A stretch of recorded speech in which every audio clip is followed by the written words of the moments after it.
In Bhagavad Gita, Lord Krishna said to Arjuna, Manusyanam sahistreshu kaschid yatati siddhai, yatatmapi siddhanam kaschidmam veti tatvatah.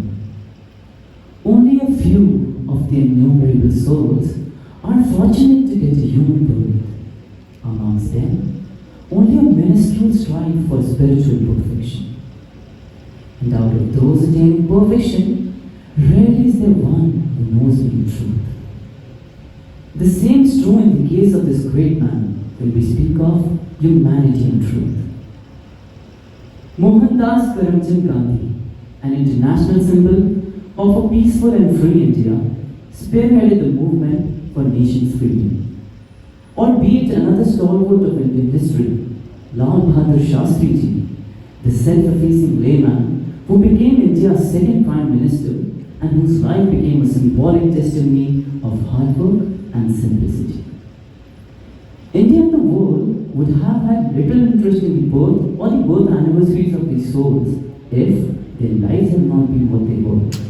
A tussle between passionate, self-consuming faith in ahimsa and they being stalked unceasingly by the fiercest violence until the very last breath to conquer the earth. But this world of ours is not interested in history. Its staple is histrionics. This age is not about heroes or heroines, but of heroics. It is about the fabrication of appeal and not the building of understanding. So, to revive the pulse of the men whose death have made their birth priceless and their legacy timeless, today, I, Madhukar Nayak, and I, Pauravi Mittal, extend our warm greetings on this pleasant and auspicious day to our Honorable Chief Guest, Dr. Banay Singh Ji, Reverend Father Dr. Raymond Kerubin S.J., Vice Principal and Administrator, Reverend Father Peria, my teachers and my friends. We have gathered today to celebrate Swachhta Action Plan Committee's one-week-long cleanliness drive aligned with commemorating the birth anniversaries of M.K. Gandhi and Lal Bahadur Shastri Ji. Now, I would like to request our respected Chief Guest and Reverend Father Dr. Raymond Kerubin S.J., Reverend Father Peria, to kindly come forward and offer floral tribute to Gandhi Ji and Shastri Ji.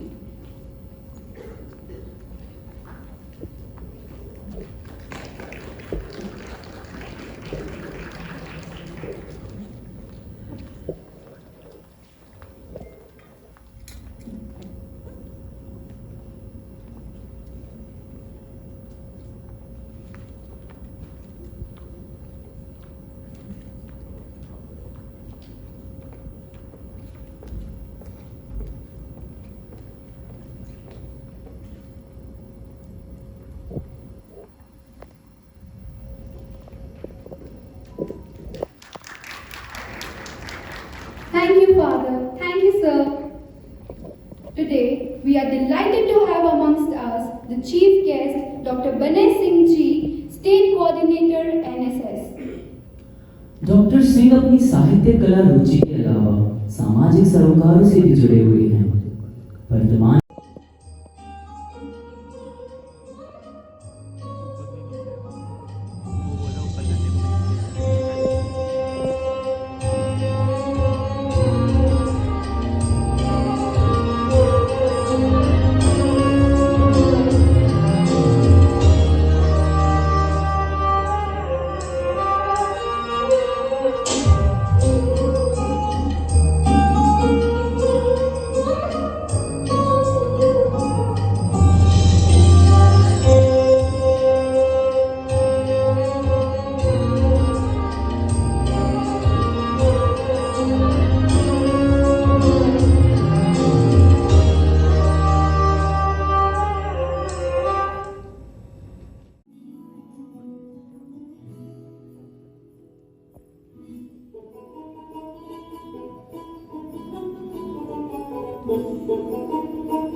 Thank you, LCS.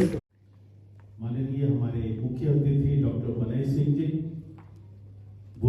Doctor बुला चौधरी जी और अन्य हमारे staff members, कुछ sister लोग भी आई हैं। Sister लोग भी आपका स्वागत है।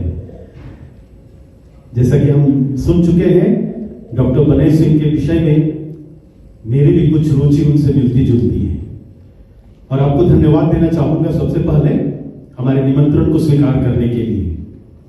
बहुत खुशी लगी आप हमारे प्रांगण में आए और चार चांद लगाए आज के दिन, विशेष रूप से जब हम गांधी जयंती समारोह मना रहे हैं और साथ ही साथ स्वच्छता दिवस का भी आयोजन हम लोगों ने किया है। गांधी जी के विषय में प्राय सब कोई जानते हैं, उनकी फिलॉसफी क्या है, उनका आदर्श क्या है, हम इससे परिचित हैं। चर्चिल जी जो थे, एक बार जब महात्मा गांधी इंग्लैंड विजिट करने गए थे तो चर्चिल ने कहा था, ये है इंडिया के नंगा फकीर।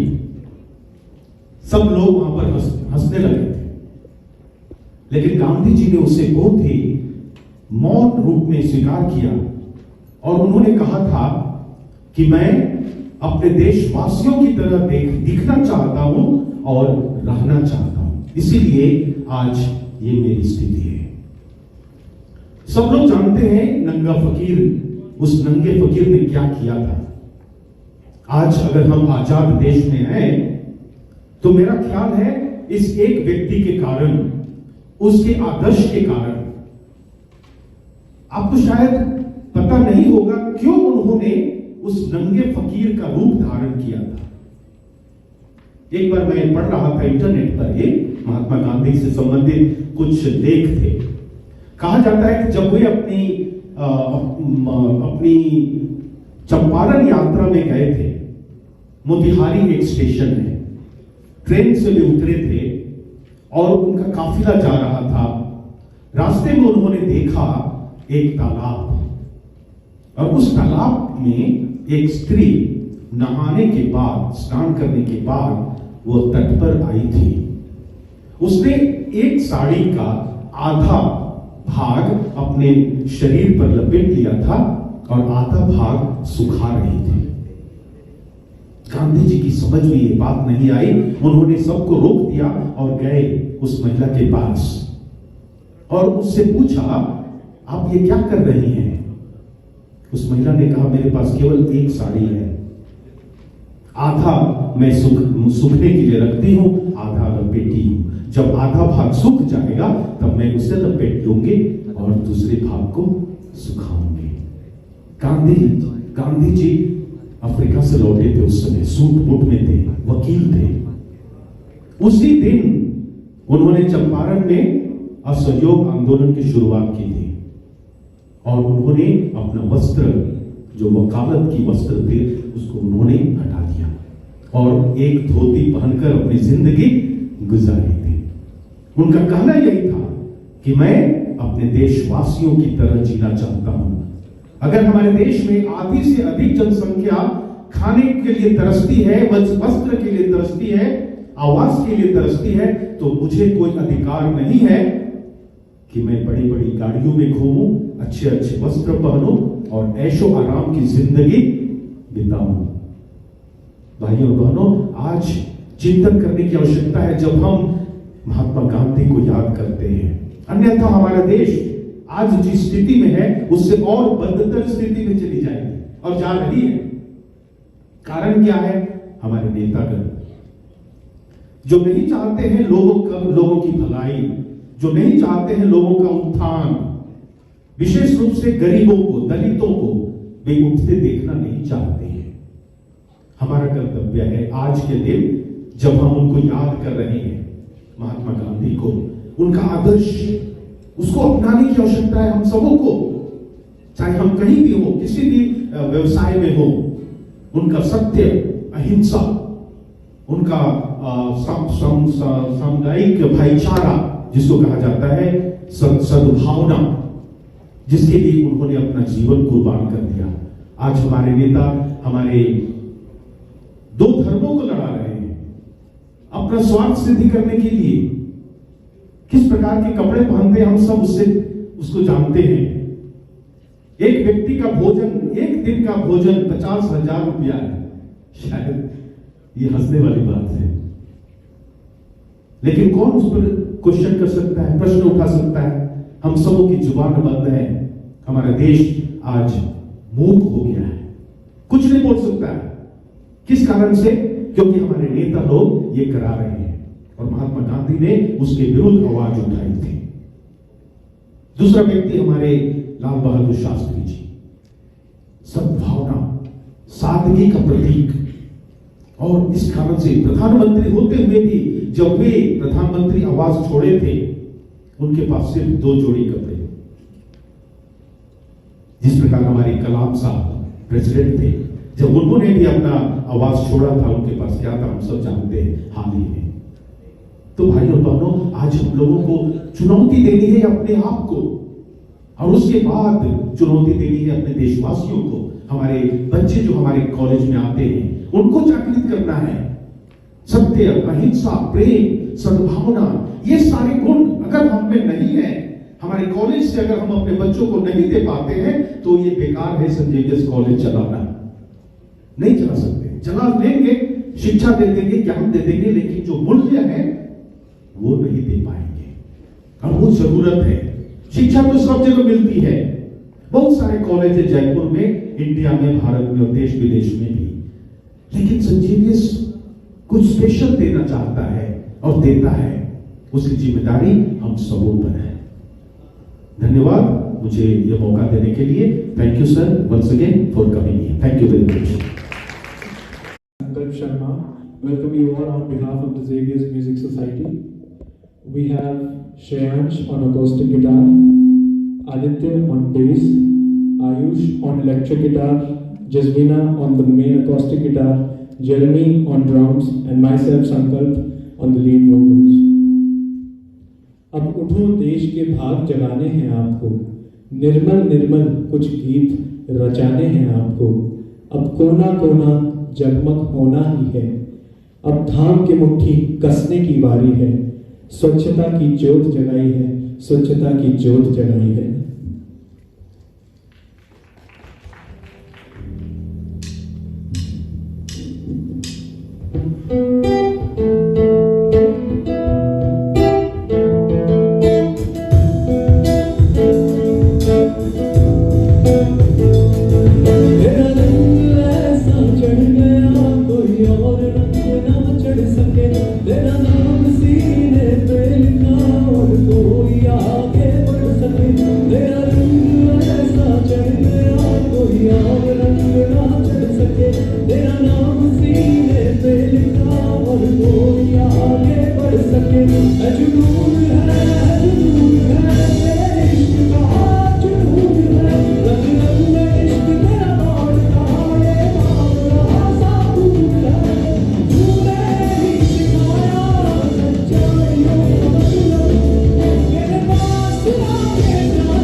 के इस मुबारक मौके पर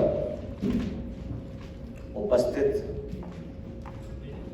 प्रदेश के एक प्रतिष्ठित संस्थान में उपस्थित प्राचार्य रेक्स एंजेलो की अनुपस्थिति को प्रणाम करता हूं। वाइस प्रिंसिपल आदरणीय रेमंड कैरुबिन जी,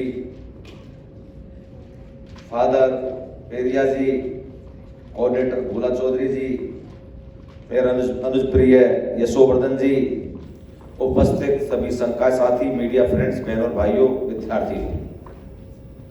सर्वप्रथम तो मैं फर्स्ट ऑफ ऑल थैंकफुल हूं, मुझे दूसरी बार आने का मौका आप लोगों के बीच में मिला। निश्चित रूप से मैं शुक्रगुजार हूं हमारे वाइस प्रिंसिपल साहब का, यशोवर्धन जी का, उनकी टीम का, कि प्रदेश की या देश की इतनी अच्छी प्रतिष्ठित शिक्षण संस्थान जो एजुकेशन के क्षेत्र में इनकी तमाम ट्रस्ट पूरे मुल्क में, वर्ल्ड में एक एजुकेशन का सही संदर्भों में, सही दिशा में प्रचार प्रसार करते हैं, शिक्षा का विनिमय करते हैं। चूंकि आज 2 अक्टूबर है, विशेष दिन है, स्वच्छता दिवस के रूप में हम इसको मना रहे हैं। दोस्तों, विशेष दिन इसलिए है कि आज के दिन भारत की धरा पर इन 2 विभूतियों ने अवतार लिया। हम क्यों याद कर रहे हैं? मेरे नजरिए से, जैसा मेरे वाइस प्रिंसिपल साहब से बात हुई थी, फादर रेमंड से, इनकी पीएचडी भी संत का परंपरा पर है। मैं यहां से अपनी बात शुरू करूंगा। तो फादर, कबीर की रेलेवेंसी क्या है? ये प्रश्न आईएएस में, नेट में, जीआरएफ में बहुत जगह पूछा जाता है। कबीर की प्रासंगिकता क्या है? तो गांधी की प्रासंगिकता क्या है? लाल बहादुर शास्त्री जी की प्रासंगिकता क्या है? नेहरू जी की प्रासंगिकता क्या है? बाबा साहब अम्बेडकर साहब की प्रासंगिकता क्या है? तो मैं कबीरदास जी के संत परंपरा से अपनी बात शुरू करके और गांधी जी तक लाने की कोशिश करूंगा, क्योंकि मैं सब में कम ज्ञानवान वाला आदमी हूं और तुम सब विद्वान आदमी हैं। मैं भी एक हिंदी का सामान्य विद्यार्थी हूं, जिसमें हमारे फादर बैठे हैं जिन्होंने मतलब बहुत अच्छी अच्छी किताबें लिखी है, रिसर्च एसोसिएट है और बहुत अच्छे स्कॉलर हैं। कोई भी चीज तब प्रासंगिक होती है, उससे पहले कबीर के बाद तुलसी जी आते हैं। तुलसीदास ने रामचरितमानस में एक चौपाई लिखी है, ऐसो को जन्मो जग माही, प्रभता पाए ताय मद नाही। फादर, उसका सेंस ये है कि जगत में ऐसा कौन पैदा हुआ है जिसको प्रभुता पा करके अहंकार नहीं आता हो, मद नहीं आता हो, घमंड नहीं आता हो। तो ये उक्ति 600 साल पहले जितनी प्रासंगिक थी, आज भी सोसाइटी में हम जब नजर देखेंगे, हम नजर पसार के देखेंगे, आसपास देखेंगे, तो मैं समझता हूं वो 100% वही ऐसी कैसी लगेगी। किसी मेरे जैसे अदले आदमी को अगर मंत्री बना दें तो निश्चित रूप से अहंकार आ जाएगा। तो कोई भी प्रासंगिकता, कबीर की प्रासंगिकता क्यों है कि उस समय जब देश दोहराए में खड़ा था और नफरत का बोलबाला था, पाखंडों का बहुत तांडव ने तोड़ा था, कटुता बढ़ रही थी, हिंसा बढ़ रही थी, वैमनस्य था, ऊंच नीच का भेदभाव था, स्त्री पुरुष का भेदभाव था, अशिक्षा का जोर था, तो बांटने वाली ताकतें बहुत ज्यादा सिरवाए उठाई खड़ी थी। कबीरदास जिस समय पैदा हुए थे, तो अब हम देखते हैं क्या कबीर की जो परिस्थिति उस समय थी कमोबेश आज भी ऐसी है। यह स्थिति गांधी जी के बारे में कही जा सकती है। गांधी जी, लाल बहादुर शास्त्री जी, अब कल्पना कीजिए ऐसे मोरल वाले आदमी भारत की धरा पर आज तक दूसरे हुए। ऐसे मानव मूल्यों के प्रवर्तक, मानव मूल्यों के रचनाकार, चूंकि हम एज ए टीचर जब हम कल्पना कर सकते हैं कि केवल हमारे पास मॉरल ही ऐसी ताकत है, उसी से फादर हम बच्चे का चरित्र निर्माण करते हैं, उसी से बच्चे को अनुशासित करते हैं, उसी से सोसाइटी में हम रेस्पेक्ट पाते हैं। तो हमारे नैतिक मूल्यों का जब पतन हो रहा है, मानव मूल्यों में गिरावट आ रही है, घृणा, विद्वेष, लालच, अवसरवादिता चारों ओर एक घटाटोप के रूप में खड़ी है, तब गांधी जी का झाड़ू हमारे उन मूल्यों की रक्षा कर सकता है और हमारे मन इसके धरातल की स्वच्छता के साथ साथ आचरण की शुद्धता पे भी हमको उस पर जोर देना होगा। क्योंकि केवल ऐनक लगाने से, चश्मा लगाने से, गांधी जी के चश्मा लगाने से कुछ लोग ये भ्रांति पैदा कर रहे हैं कि हम देश को सुधार देंगे, हम देश को स्वच्छता की ओर ले जाएंगे। पर मेरा पक्का मानना है जब तक हम इसको अपने आचरण में नहीं उतारेंगे, क्योंकि गांधी जी का मतलब है, गांधीयन फिलॉसफी का मतलब है शोषण के विरुद्ध अहिंसात्मक प्रतिरोध। गांधी जी का मतलब है संचय से पहले त्याग। गांधी जी का मतलब है अपने से पहले दूसरे की सेवा करना। गांधी जी का मतलब है कि हमको अपने से ज्यादा समाज और देश की चिंता करना। लालच, घृणा, नफरत, अब देखिए भय और विभाजन के विचार हमारे राष्ट्र की एकता और अखंडता को चुनौती दे रहे हैं। हमारी वसुधैव कुटुंबकम की जो संस्कृति है, जो सहिष्णुता जो उसकी आत्मा है, उस आत्मा का क्षरण हो रहा है। युवाओं में एक अपराध बोध की भावना घर कर रही है। तो उस कोविड-19 के बाद तो एक ऐसी अशांति और एक ऐसा लाचारी और आर्थिक तंगी से देश गुजर रहा है। तो निश्चित रूप से आज गांधी जी की रेलेवेंसी, गांधी जी की प्रासंगिकता और सदाचार, लाल बहादुर शास्त्री जी की जो सहनशीलता है, सरलता है, सहजता है, जो वैल्यूज हैं, हमारे मानव मूल्य हैं, जो शाश्वत मूल्य हमारे, जो हमें हजारों वर्षों पूर्व से हमें मिले हुए हैं, उन मूल्यों की रक्षा करना हम सबका दायित्व बन जाता है। ये एज ए टीचर हम अपने मोरल को हाई रख करके, जैसा फादर ने कहा था कि भाई जब तक हम दया, माया, ममता, त्याग, बलिदान, समर्पण, सेवा हम एक दूसरे के प्रति नहीं करेंगे, और व्यक्ति को, बड़ा दुर्भाग्य है देश का कि हमारी जो पहचान है हमारे जाति से होने लग गई, हमारी पहचान हमारे क्षेत्र से होने लग गई, हमारी पहचान हमारे लिंग से होने लग गई, हमारी पहचान हमारे मजहब से होने लग गई। हमको जब तक मनुष्य को, पूरे मनुष्य की इकाई में जब तक हम स्वीकार नहीं करेंगे, तो मानव एक समान, सब धर्मों का हो सम्मान, ये भावना हमारे मन में नहीं आएगी और हम उसको विद्यार्थियों में नहीं रोपेंगे, तब तक गांधी जी की पोस्ट लगाने से, केवल ऐनक का चश्मा का पोस्ट लगाने से देश स्वच्छ नहीं होगा। जब तक गांधी जी के वैल्यूज हैं, उनके द्वारा जो अहिंसा है, उनके द्वारा जो सत्य है, उनके द्वारा जो आचरण की जो शुद्धता में बल दिया गया है, उस आचरण की शुद्धता को हम अपने आप अपना कर हम दूसरे को प्रेम करना, दूसरे को हम स्वीकार करना, हम दूसरे का सम्मान करें, हम एक दूसरे को स्वीकार करें। हम जब तक एक दूसरे को स्वीकार नहीं करेंगे, तब तक देश की समृद्धि, विकास संभव नहीं है। और शिक्षा का भी कोई मतलब नहीं है, क्योंकि हम जब तक मनुष्य को एक दूसरे के सम्मान के साथ में स्वीकार नहीं करें, हम केवल उसको मजहब के साथ स्वीकार करें, हम उसको जाति के साथ स्वीकार करें, ये ना तो गांधी जी की मतलब चिंतन है, और ना लाल बहादुर शास्त्री जी का चिंतन है, और ना देश के हित में चिंतन है। मैं पुनः फादर को, यशोवर्धन को, पूरी टीम को बधाई देना चाहता हूँ। बहुत अच्छा लगता है आप लोगों को मिचमान करके, ऐसे ही मुझे बुलाते रहो, मैं आता रहूंगा। बहुत बहुत धन्यवाद, जय हिंद, थैंक यू भैया।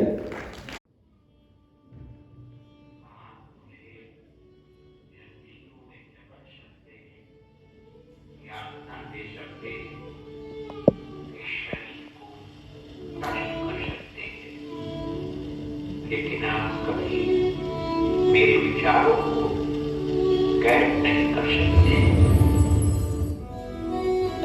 स्वच्छता को अपने आचरण में इस तरह अपना लो कि वह आपकी आदत बन जाए। खुद को खोजने का सबसे अच्छा तरीका है कि खुद को दूसरों की सेवा में खो दीजिए। अहिंसा ही धर्म है, यही जिंदगी का विकास है।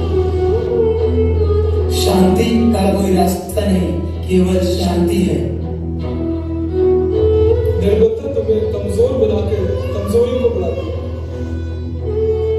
किसी चीज में यकीन करना और उसे ना जीना बेईमानी है। मेरा धर्म सत्य और अहिंसा पर आधारित है। मेरा मन मेरा मंदिर है और मैं किसी को भी अपने गंदे पाँव के साथ मेरे मन से नहीं गुजरता।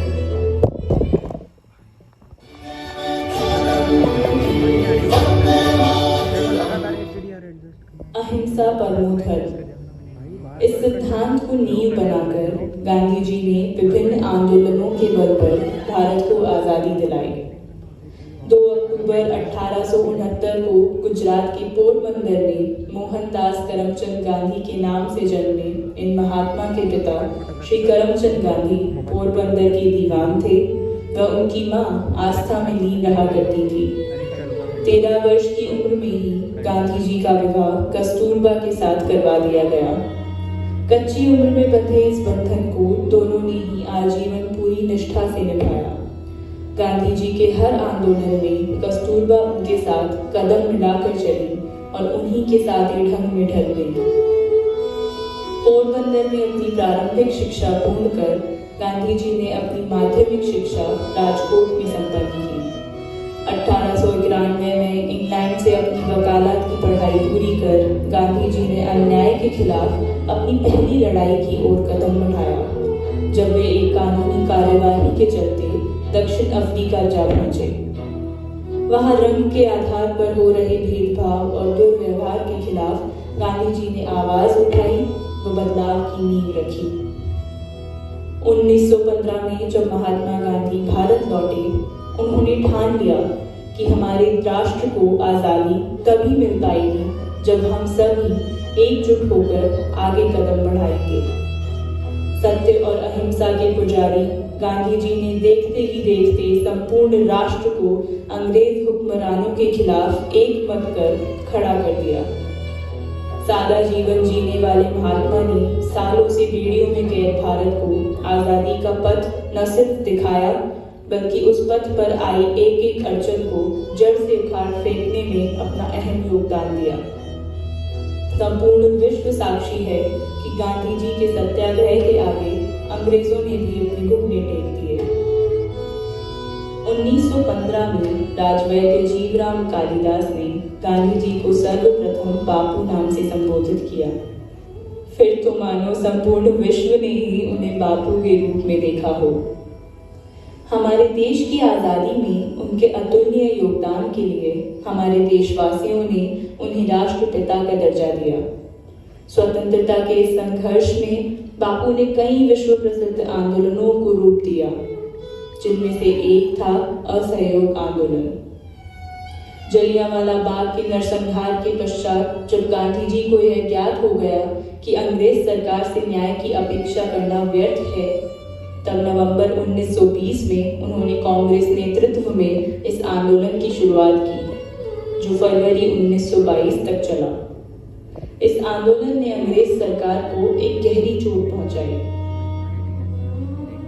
इसी प्रकार भारत में छूत अछूत की प्रथा को खत्म करने हेतु गांधी जी ने 1933 में इस वर्ग को हरिजन का दर्जा दिया और उन्हें समाज में एक नई पहचान दिलाई। भारत छोड़ो आंदोलन, चंपारण सत्याग्रह, दांडी मार्च, गांधी जी ने न जाने ऐसे कितने ही सशक्त आंदोलनों के सहारे अंग्रेजों को यह एहसास दिलाया कि भारतीय अपने हक के लिए निश्चित ही एकजुट होकर आवाज उठाएंगे। 12 मार्च 1930 को शुरू होकर 24 दिन तक चलने वाली बापू की दांडी तक पैदल यात्रा ने भारत के स्वतंत्रता संग्राम का मानो रुख ही बदल दिया। इसी प्रसिद्ध यात्रा में गांधी जी की मुलाकात हुई 18 वर्ष की लाल बहादुर शास्त्री जी से। शास्त्री जी का जन्म 2 अक्टूबर 1904 को मुगलसराय उत्तर प्रदेश में हुआ। 16 साल की उम्र से ही शास्त्री जी ने अपने जीवन को देश सेवा में समर्पित कर दिया। गांधी जी से प्रेरित शास्त्री जी भी अपना जीवन बेहद सादगी से जिया करते। उनके राजनीतिक पथदर्शकों में नेहरू जी व पुरुषोत्तम दास भी शामिल रहे। इलाहाबाद रहते हुए शास्त्री जी का अधिकतर समय नेहरू जी के साथ गुजरा करता। इसके बाद तो जैसे उनका राजनीतिक जीवन निरंतर प्रगति के पथ पर बढ़ता चला गया और वे कांग्रेस के गृह मंत्री पद तक जा पहुंचे। 1964 में जब बीमार नेहरू जी का देहांत हुआ, तब शास्त्री जी ने प्रधानमंत्री पद की कमान संभाली और अपने प्रभावी नेतृत्व से अपनी पहचान कायम की। आज भारत के इतिहास में शास्त्री जी का नाम भी सुनहरे अक्षरों में लिखा जाता है। 2 अलग व्यक्तित्व पर सोच रही समान, देश की उन्नति की संभाली थी कमान। एक ने अहिंसा और सत्याग्रह का पाठ पढ़ाया, तो एक ने जय जवान जय किसान का नारा लगाया। नमन है ऐसे वीरों को जिनके आगे विश्व सर झुकाता है, इसीलिए आज भी तिरंगा शान से लहराता है, शान से लहराता।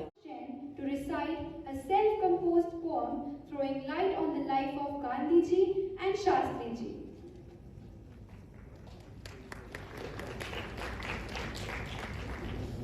धन्यवाद पौराणी, धन्यवाद Madhukar.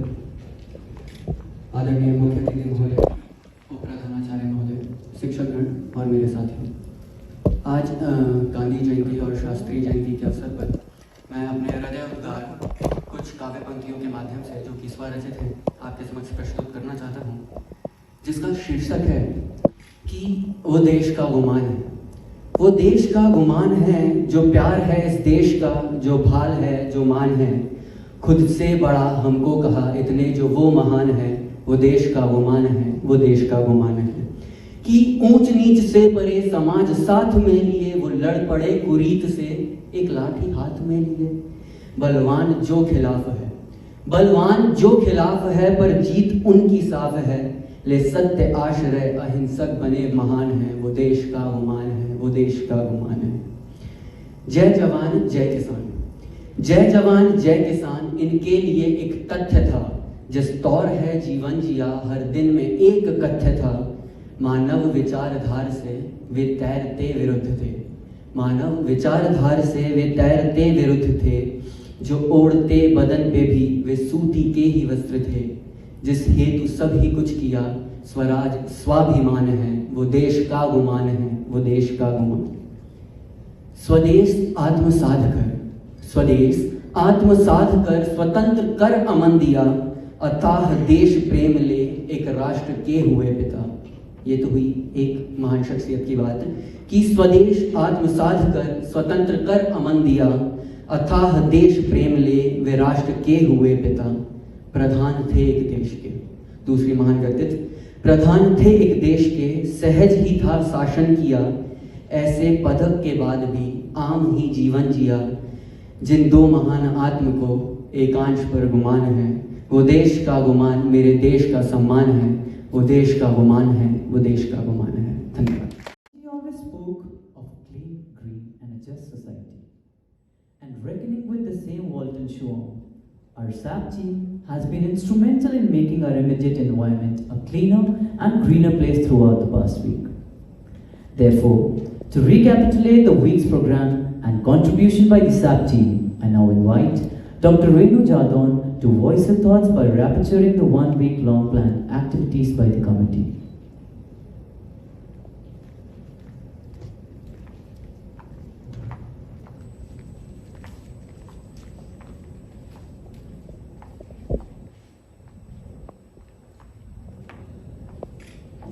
Good morning to one and all present here. Cleanliness is next to godliness. Gandhiji's profound impression of prioritizing the cleanliness and sanitation over independence incites his dedicated efforts to make cleanliness an integral part of life. To realize the profound dream of Father of Nation, Swachh Bharat Mission was launched on 2nd October 2014. St. Xavier's College, Jaipur ingrained select commitment towards these ideals. The Swachhata Action Plan Committee of the college had its sincere efforts to achieve the major goals of sanitation. The committee organized a Swachhata Week to encourage the vision of Clean India Mission. A week-long program was scheduled from 27th September 2021 to 2nd October 2021. Under the able guidance of Father Dr. A.Rex Angelo, S.J., Principal St. Xavier's College, Jaipur, and Father Dr. Raymond Carubin, Vice Principal and Administrator, St. Xavier's College, Jaipur. The whole program was coordinated by Dr. Bhula Chaudhary, the coordinator for SAP committee. On the first day, a cleanliness drive, Clean My India, was organized at Khatwada village by the Sanitation and Hygiene Unit of SAP committee in collaboration with Eco-Friendly Club. The participation of students and teachers with great enthusiasm and zeal also encouraged the local residents to mobilize their efforts to keep the area clean.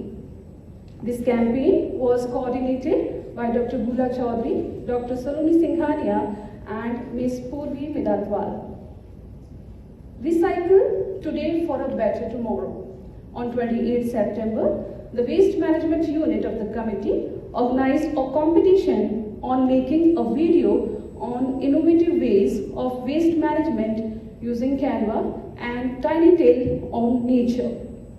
Dr. Shruti Rawal and Dr. Guneet Kaur Suri were the faculty in charge for this activity.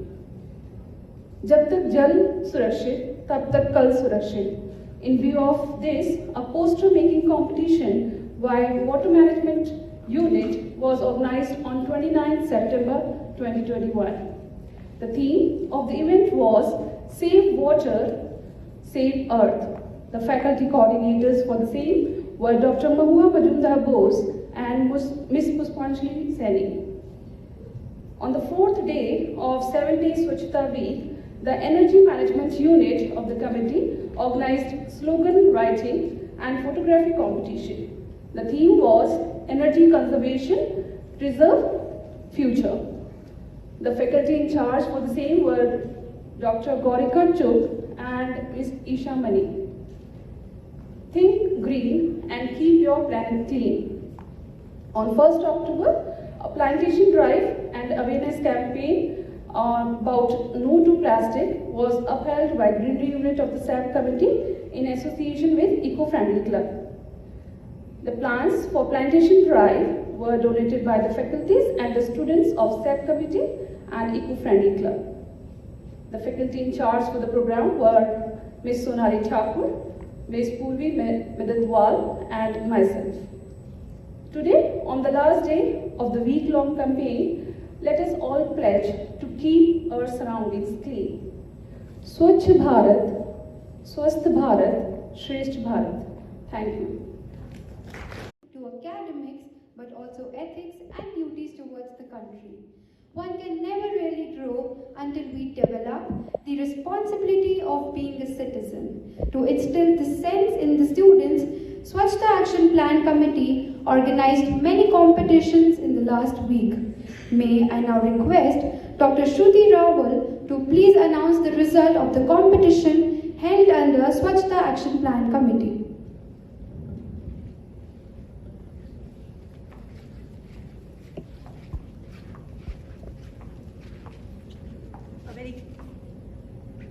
A very good morning to one and all. May I request Father Raymond and our Honorable Chief Guest to please come forward to distribute the prizes to our winners as we announce them. I request the students who have won to please come forward as I announce their name. The first competition under waste management was video making on innovative ways of managing waste. And the first prize goes to Aditya Agarwal, BA Honours, Economics. Aditya, can we have you here?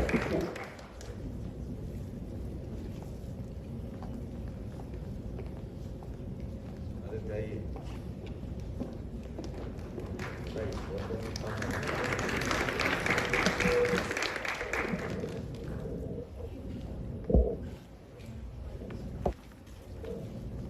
Congratulations, Aditya. The winner of the Tiny Tale competition is Nihar Vyas from BA Honours English. And Nihar is not here to receive his award, but we can have the Tiny Tale on screen, please. That's his Tiny Tale. They were supposed to write a small story and the word limit was 50. So that's the story by Nihar. Then the other competition under water management was won by Tanisha Mehta. We do not have Tanisha here, but we can have her poster.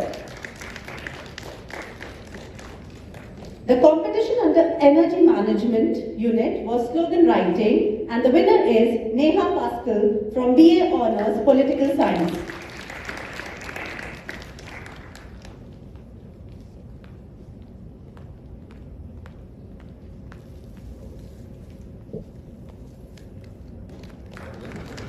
Congratulations, Neha. The award for the photography competition goes to Naman Jetli from BBA 2nd C.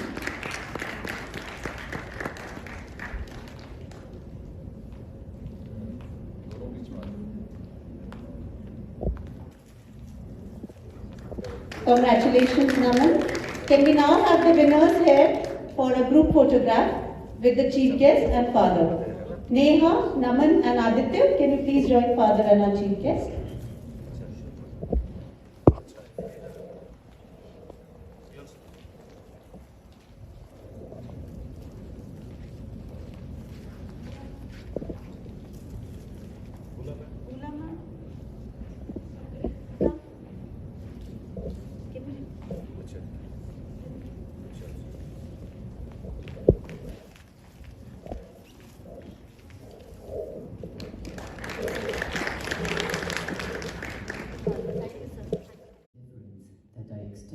Gramercy to Dr. Banay Singh Ji on behalf of our Xavier's family.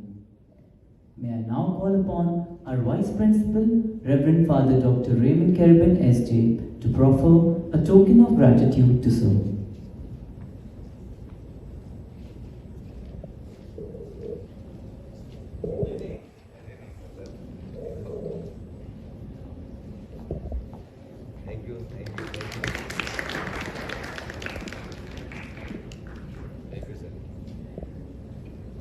Thank you, Father. The coordinator of Swachhta Action Plan Committee to deliver the vote of thanks.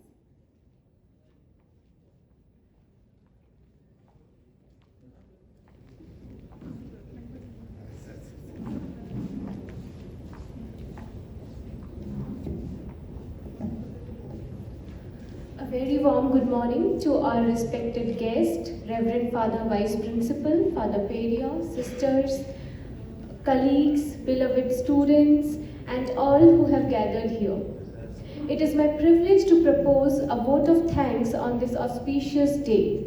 I, on behalf of the entire fraternity of St. Xavier's College, Jaipur, first of all would like to thank the Almighty God for bestowing upon us His blessings today and always. I extend a very heartfelt gratitude to the chief guest of the day, Dr. Banay Singh Ji, who spared time from his busy schedule to grace the occasion. Sir, your presence and the words of wisdom have left a deep impact on our minds. Aapka hardik dhanyavad. I wish to extend my deep gratitude towards the management St. Xavier's College, Jaipur, Reverend Father Dr. Arokya Swami SJ, Manager, Reverend Father Dr. A. Rex Angelo SJ, Principal, Reverend Father Dr. Raymond Carabin SJ, Vice Principal and Administrator, for their constant support, guidance and encouragement. Thank you very much for all the inspiration in helping us strive towards perfection. My special thanks goes to Reverend Father Raymond for his relentless support. Father has helped us taking interest in each and every activity and going out of his way for supporting us for every minute requirement. Thank you a lot, Father. I am extremely thankful to the Media Committee, Photography Club, Technical Team, XTS, XMS and non-teaching staff for their coordination and support. I am also thankful to the Eco-Friendly Club for their collaboration in the cleanliness and plantation drive. I cannot end my vote of thanks without acknowledging the help of the members of SAP committee, Dr. Mahua Bose, Dr. Renu Jadon, Dr. Shruti Raval, Dr. Gurneet Kaur, Dr. Saloni Singhania, Dr. Gaurika Chok, Ms. Isha Mani, Ms. Pushpanjali Saini and Ms. Sonali Thakur for their immense support in organizing this program. Without you all, this wouldn't have been possible. Thank you so much. I owe this successful organization of the Swachhata Week and Gandhi Jayanti celebration to the students of SAP committee who poured all their hearts to make this program a grand success. I believe I am blessed with a wonderful team of faculty and students, and together we hope to contribute more to the society and nation. Thanks to all for your support. Last but not the least, I thank you all for your cooperation and participation. Once again, I deeply thank you all. Thank you.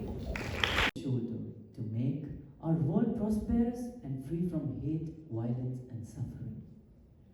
That is when we will fulfill Mahatma Gandhi's dream, summed up in his favorite hymn, Vaishnava Janato, which says that a true human is one who feels the pain of others, removes misery, and is never arrogant.